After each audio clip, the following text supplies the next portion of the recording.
What's going on, everybody? This is Afrothinktank. Today, I want to talk about tribes and unity, because quite often in my comment section, when I'm talking about unity or any type of situation, or if anything happens, there are the weakest among us who, they always bring up, tribes been fighting each other in Africa, or there'll be some African American, they'll say, how can we talk about unification when the tribes are still fighting each other in Africa? Or you'll get, and that's a tool that unknowledgeable African Americans use to attack Africans, when they believe that those Africans are being hypocritical, right? And I think sometimes African Americans don't take in consideration what a tribe is.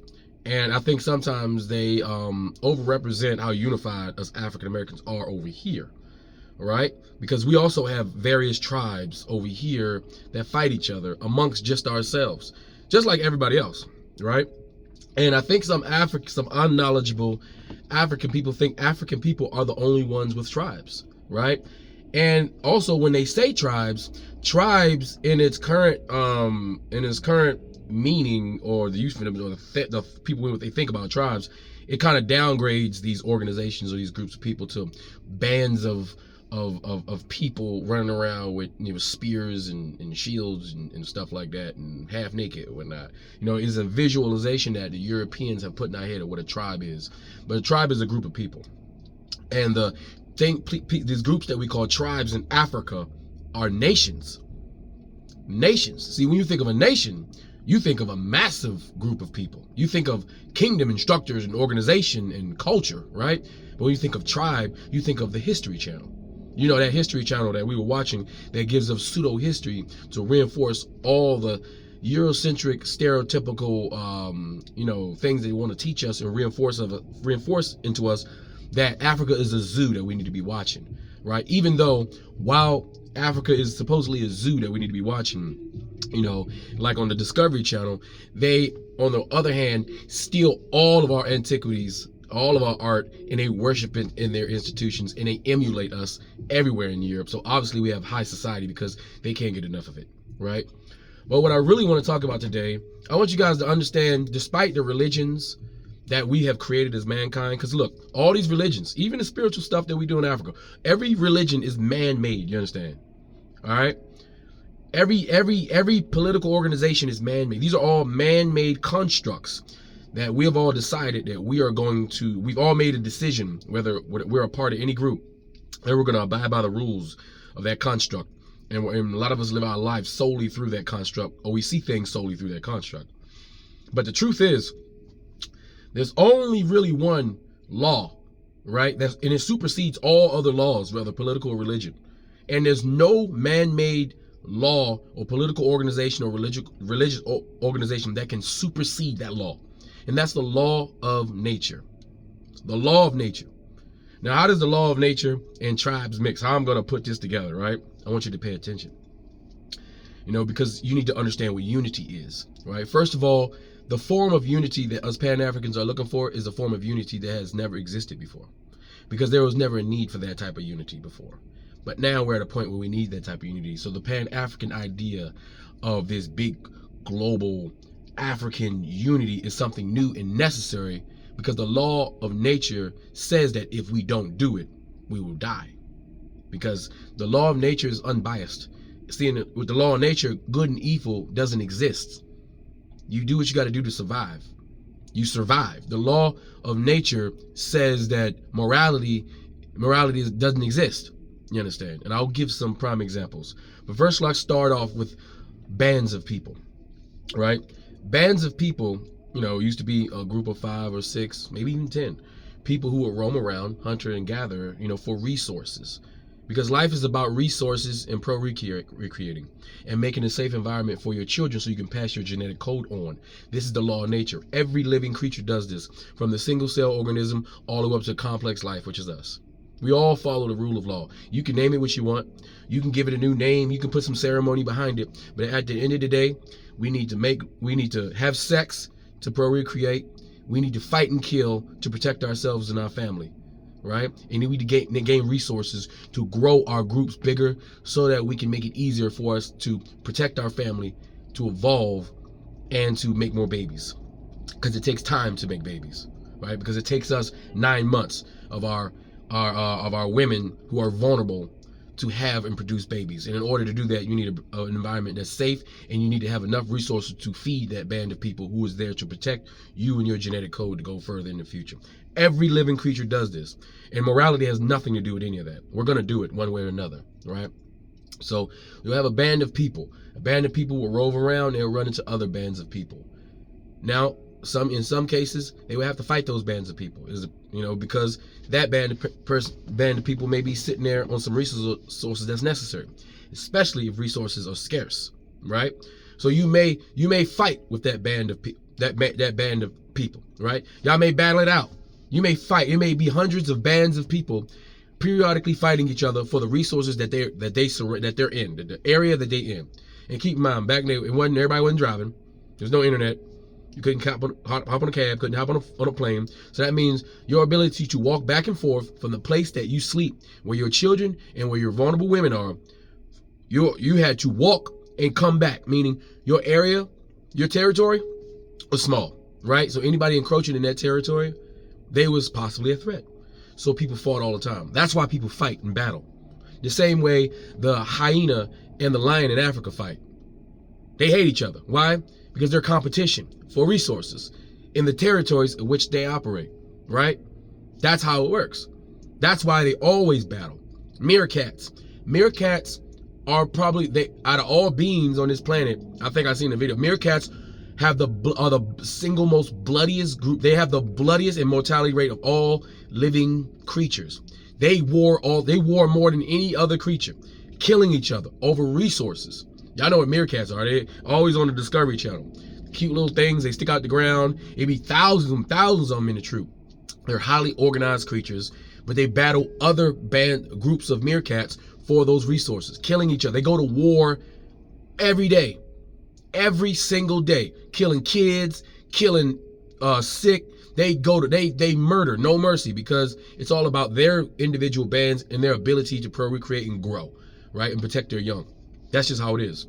You have chimpanzees they've been warring for hundreds of years in Africa. Right now, they battle, right? Battling for resources in territory, right? You got the monkeys and the dogs in India. The monkeys and the dogs fight each other around humans. They battle each other for resources and territory, battling for human foods and goods, because that's where the food is. They fight each other. They go to war. Different creatures go to war with each other for resources so they can feed their families and grow and evolve as an organism, as a group of organisms. Humans are no different.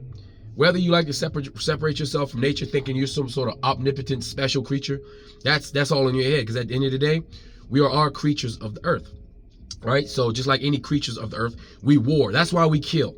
That's why we kill, and that's why we fight, because that's what nature says you need to do, or you die, right? So you have bands of people. At some point, some of these bands of people said, you know what? We keep going to war with these other bands. We done lost several men, finite resources, right? And maybe we've captured some men from other bands and replaced the men that we lost with those men, hence slavery, or the thing we call slavery, because people are resources, right? Or maybe, or maybe we need women. We don't have any more women. Maybe our women died in our band. Maybe we only have one woman, and that's our mom and aunt. And we need some women. So we know what we're going to do? We're going to go find a band that got more women. We're going to go kill the men because they're in our way. We're going to take the women so that we can continue our genetic code and we can still survive as a group of people, right? That's why we go to war. That's why we kidnap. That's why we do those. These are the things that's done in nature, right? And it can be seen through almost every organism in nature, right? But at some point, they made a decision. You know what? Maybe instead of killing that other band or going to war with that band and risking my own mortality, risking the rest of the men in my family's mortality, and if we lose, they're going to come and take our women. So how about we somehow negotiate, see if we can find peace and unite, right? And now If a couple bands do that, they become a tribe. So they become a tribe.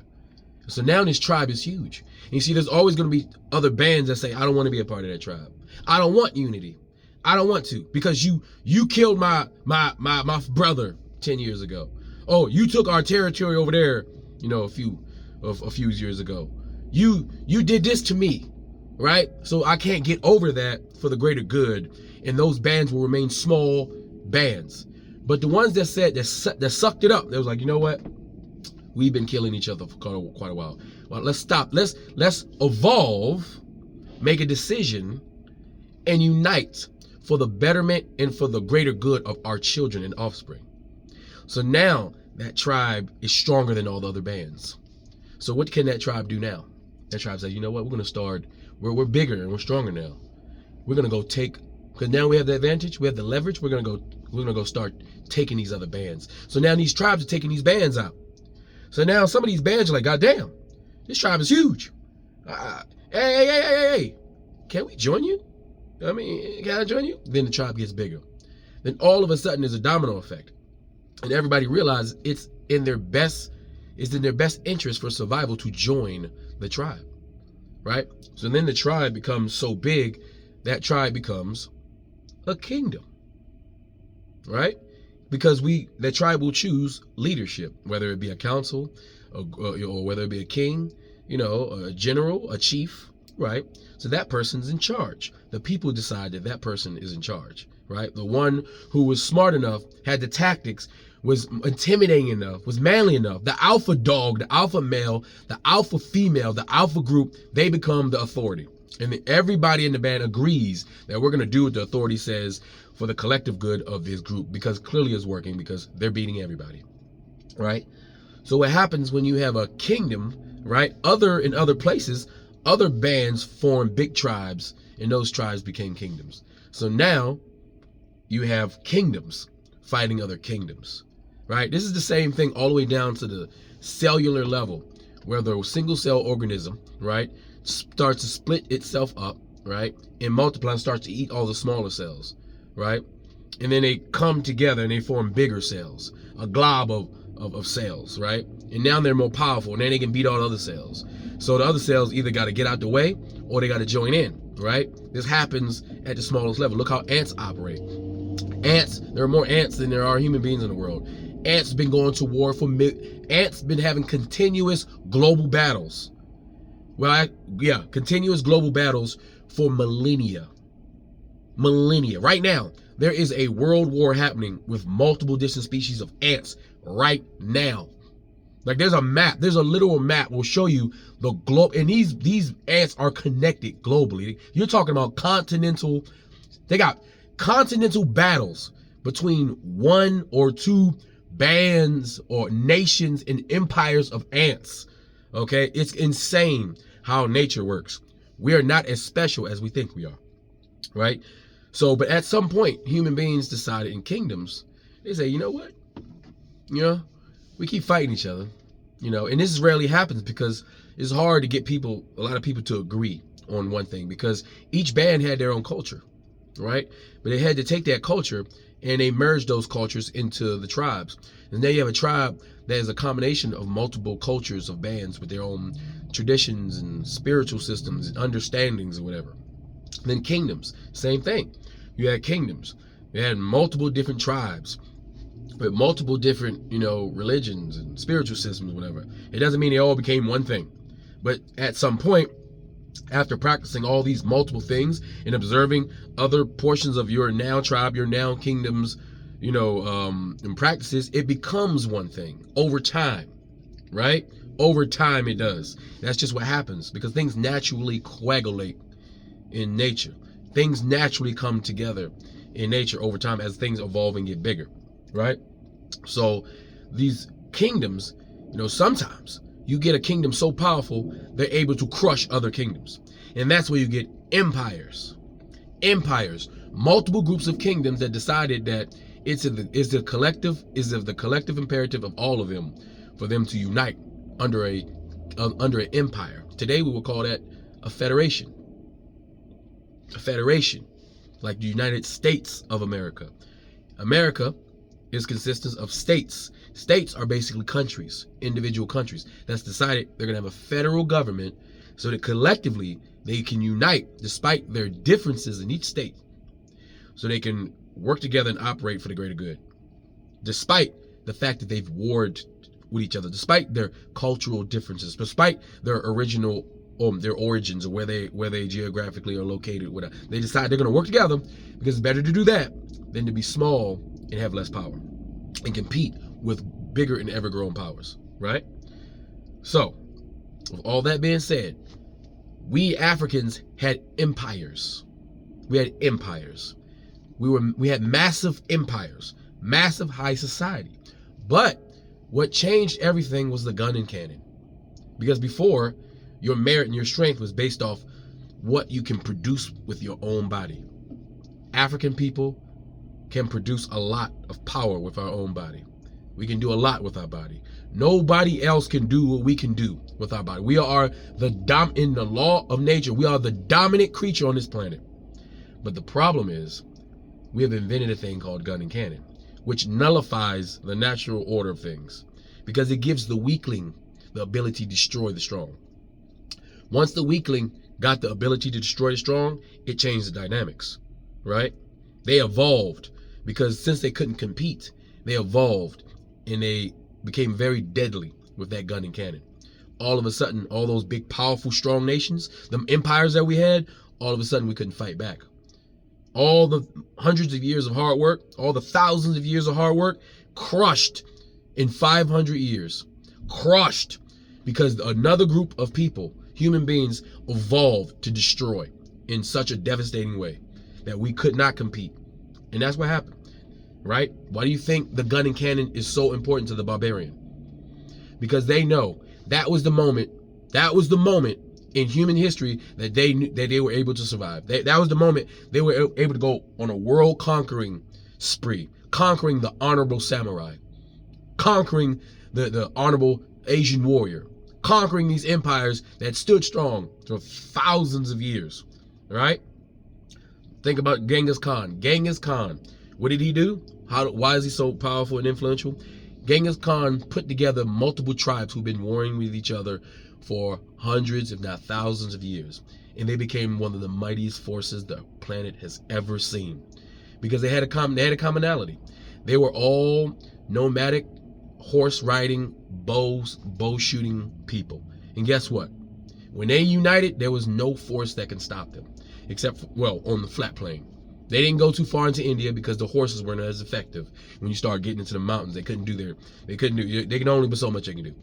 Right? They almost destroyed Europe if they didn't have political strife and turmoil that they had to turn around and deal with. Because if it wasn't for that, we probably wouldn't even have Europeans. If Genghis Khan would have completed his mission, we wouldn't have a barbarian problem on this planet.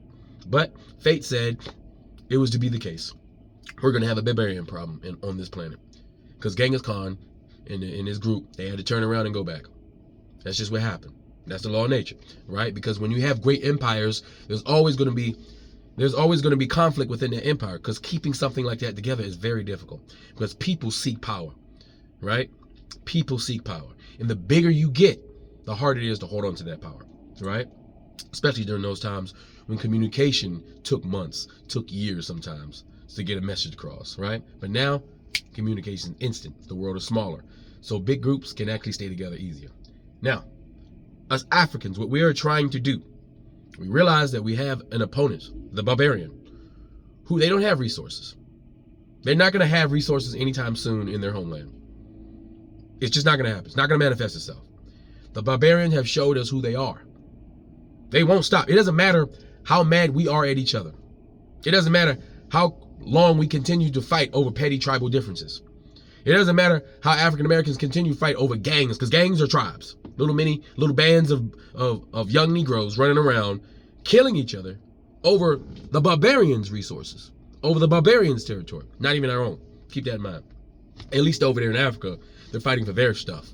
We fight on streets that we don't own, okay? Territory that we don't own, right? And they allow us to kill ourselves within their territory. That way, we're easier to deal with if we deal with ourselves. Remember, Only an African can defeat an African. And they will allow our young military-aged boys to continue to kill each other and be distracted with gang culture, gang music, death music in order for us to stay distracted, murdering each other, so that we don't get our shit together and start looking at them with that same warrior mentality. That's the last thing they want.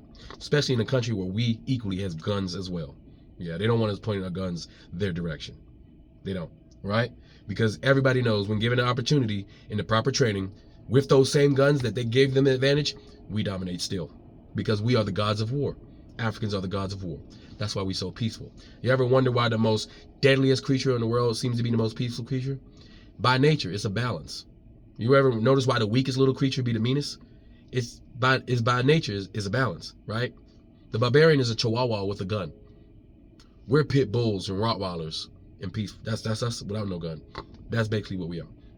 So as Pan-Africans, what we're saying is, all us black people around the world, we have historical issues with each other. The things that we have within our own in-house community, right? But what we must understand is time to make a decision. It's time to make a decision as various different African nations that we call tribes.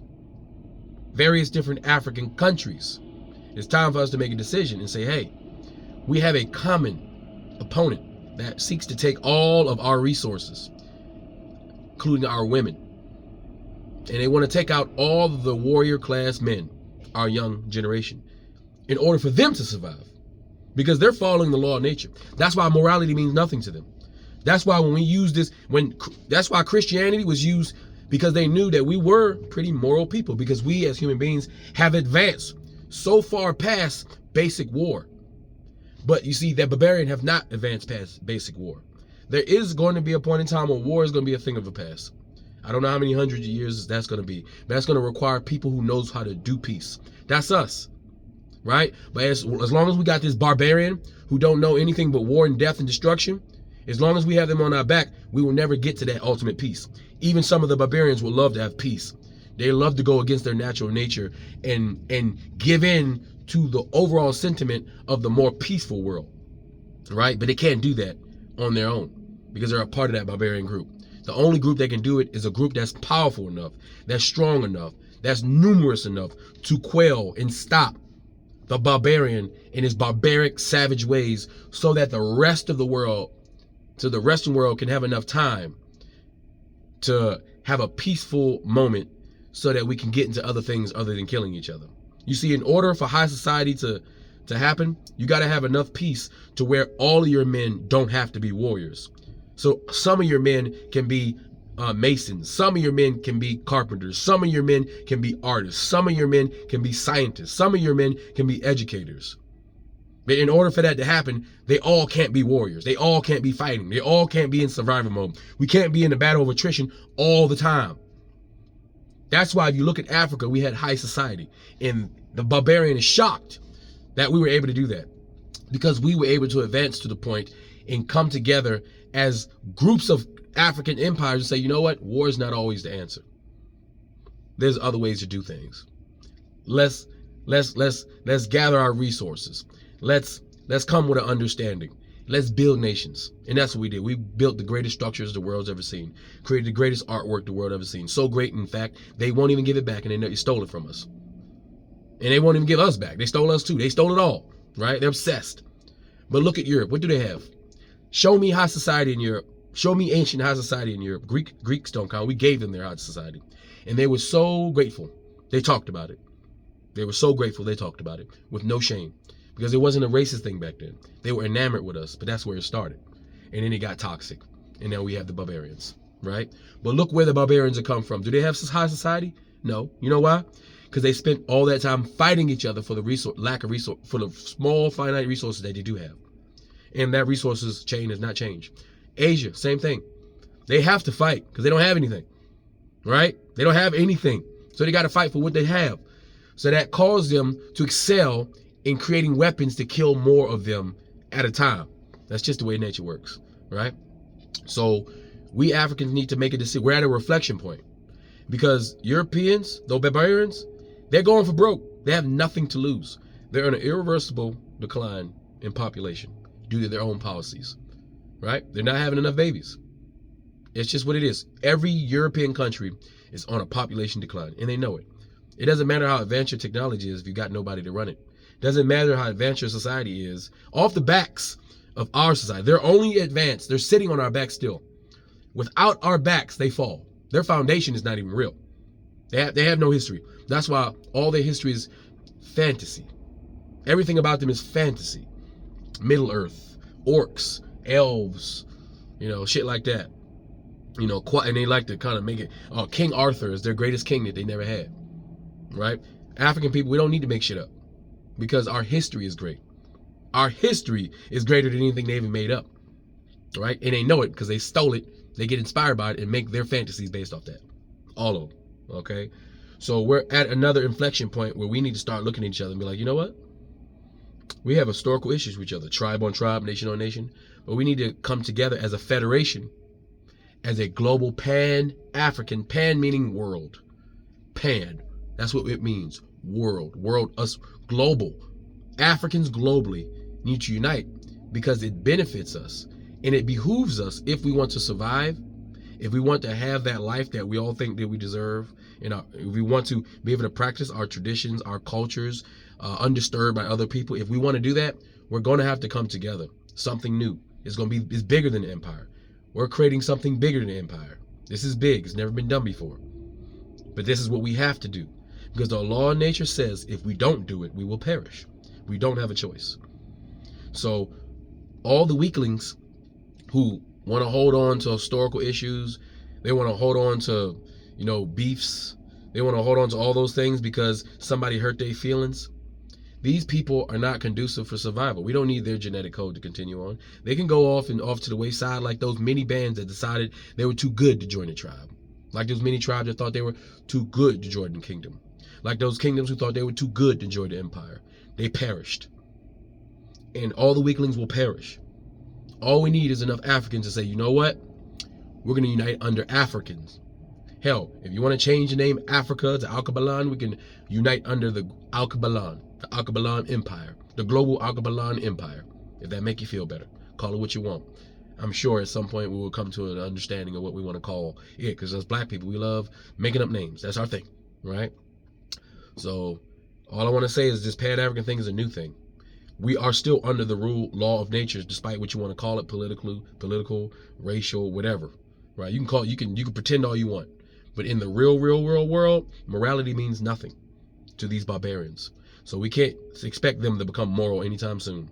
And we need to do what we got to do as African people who have a global issue with these specific groups of people who have told us time and time again who they are.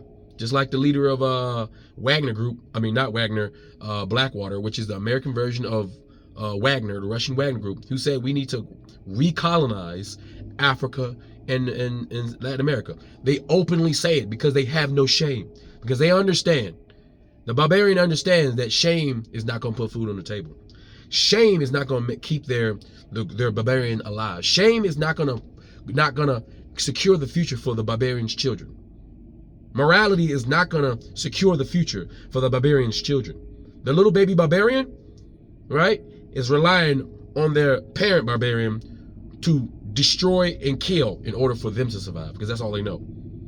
So we, as the gods of war, when we activate, we need to understand it's time to get busy. And it's time to unite. Because Jesus Christ is not coming back to save you. Okay? They gave you Jesus Christ so that you can sit there and wait for him while the barbarian takes all your shit and kills you. They gave you Muhammad, right? So you can sit there and wait for all that to come back while they come and kill you, right? It's time for you to understand the law of nature. And it's time for us to unite and to forgive each other. We need a great forgiveness amongst us Africans. We need a great forgiveness. We need strong black men, strong black women that have enough strength to forgive those other Africans who trespassed against us. We need those Africans to have enough strength to make themselves intelligent enough to understand the situation that we are in. Because intelligence, the thing that we also excel at, when we decide to be intelligent, we need to utilize those strengths that we have. We are the gods of war, and we are the gods of intelligence, and we are also the gods of communication. It's time for us to use our powers and unite. If we don't, the law of nature still applies. That's all I got to say. This is Afro Think Tank. Learn some tea time. I'm out.